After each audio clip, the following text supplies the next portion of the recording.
நான் கேட்குறேன், ஈசிஆரில் வந்து பெண்கள் காரில் போகும்போது துரத்தி அவ்வளோ பெரிய பிரச்சனையாச்சுங்க. திமுகவோட கொடியை போட்டுட்டு போயிட்டு அதுக்கப்புறம் என்ன வந்துச்சு, வீடியோ வந்துச்சு, சம்மந்தப்பட்ட நபர் வந்து வீடியோவில் பேசுகிறாரு, நாங்கள் வந்து என் குடும்பத்தில் எல்லாரும் அதிமுகங்க, நாங்கள் வந்து அப்படிலாம் கிடையாதுங்க, நாங்கள் வந்து ட்ரிப்புக்கு போகலான்னு சொல்லிட்டு லவர்ஸ் டேக்கு ட்ரிப்புக்கு போகலான்னு சொல்லிட்டு கொடியை மாற்றணும், எதுக்குன்னா டோல்கேட்டை அவாய்ட் பண்ணுறதுக்காக கொடியை மாற்றணும். 2 கேள்வி நான் கேட்குறேங்க.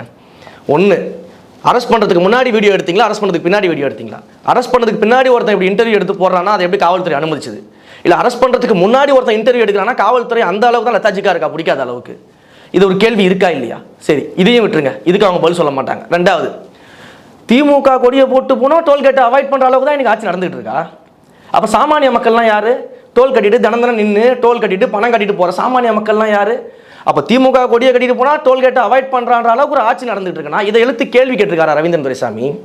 அப்போ அவர் அரசியல் விமர்சகரா? கேட்டு பாருங்க, அதுக்கெல்லாம் பதில் வராது.